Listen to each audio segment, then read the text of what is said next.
Here, Jim, you take this. Got my big book. Going to speak for a couple hours. Good morning, everyone. Wow, what a week. That old cliche, if you want a friend in Washington, D.C., get a dog.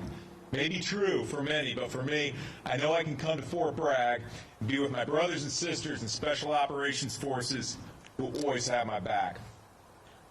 It is an honor to be here on this hallowed plaza where we are reminded of the enormous sacrifices and burdens shouldered by our nation's special operators. These brave heroes were first to the enemy's doorstep, Mark, in the aftermath of the September 11th attacks in 2001. Only weeks after that dark day in our nation's history, they plunged into danger to bring justice to the terrorists who took thousands of innocent American lives. And they will be the ones who continue to deny safe haven to violent extremists and maintain unrelenting pressure on the road to stability and lasting peace in Afghanistan and Iraq. I know firsthand the caliber and character of these brave service members, having served as an Army Special Forces company commander under then Colonel John Mulholland during Operation Enduring Freedom, and with Mark, of course. I also served 2 tours in Iraq, including during the 2003 invasion and later in 2006 as Special Forces Battalion Commander, 2nd Battalion, the Special Forces Group. Absolutely the best Special Forces Battalion in the history of the world. No offense. I've spent the remainder of my career just as committed to defeating terrorists and those that would help harbor them. Today we are gathered before a monument that symbolizes the tremendous cost of these conflicts and our relentless vigilance. In light of the countless sacrifices made by hundreds of thousands of American service members and our enormous progress over nearly 2 decades, we are now bringing these conflicts to their successful and responsible conclusion under the bold leadership of President Trump. Yesterday, the President ordered the downsizing of our force presence in Afghanistan and Iraq, 2,500 troops in each country by 15 January 2021 in a manner that protects our fighting men and women and our hard-earned gains. At the same time, you all know this, should any malign actors underestimate our resolve or attempt to undermine our efforts, we will not hesitate to restore deterrence and defeat any and all threats. As we implement the President's orders, we also recognize that transitions and campaigns are fraught with risk and unexpected challenges and opportunities.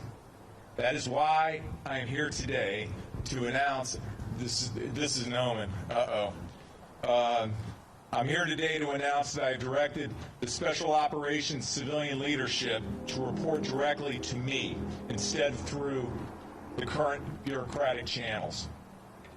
This historic step finalizes what Congress has authorized and directed and will put Special Operations Command on par with the military services for the first time.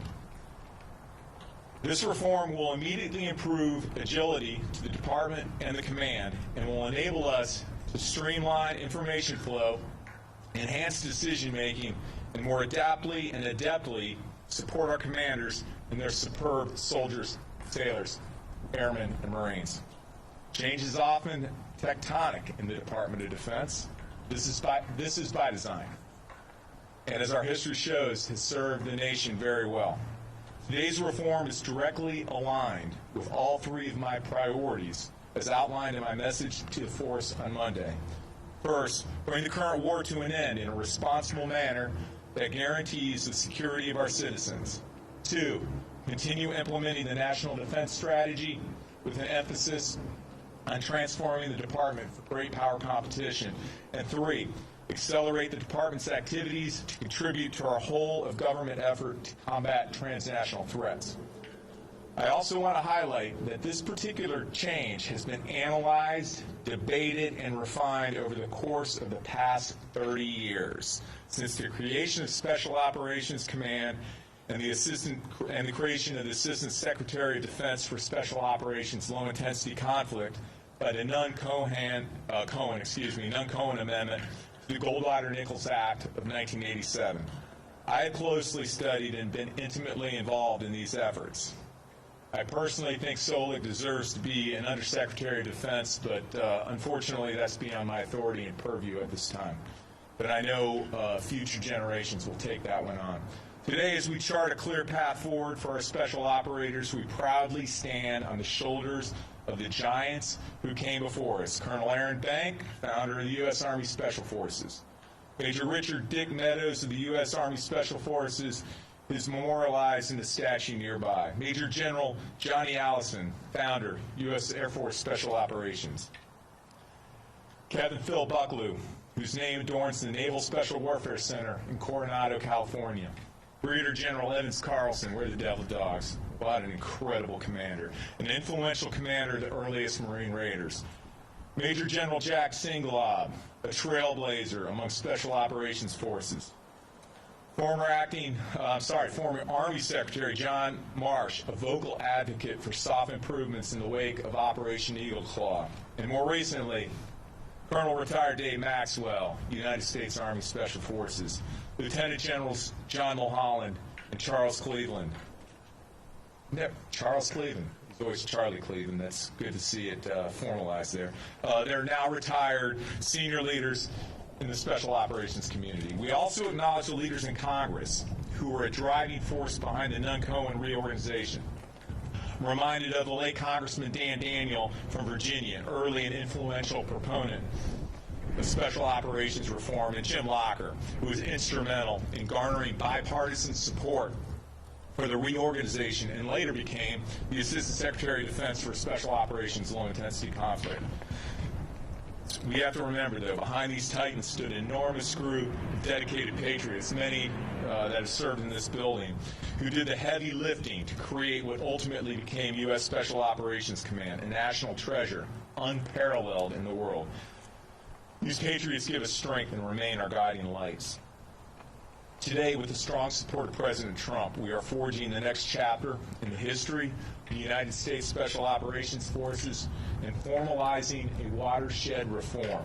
Right now, we start the transition to provide greater civilian oversight of, and critically advocacy for, our special operators. This couldn't come at a more critical moment in time as we bring our nation's longest conflict to a responsible end and prepare our special operations forces for this new era of great power competition. I can think of no better place than here, at the original home of our Special Operations Forces, to enshrine stronger support for the next generation of special operators, hardened by combat and unrelenting deployments, who understand the fundamental nature of war, who remain committed to defeating every threat, and who are undeterred by the high price of victory. Dia presso liber. God bless our women and men in uniform. God bless our great nation. Thank you so much.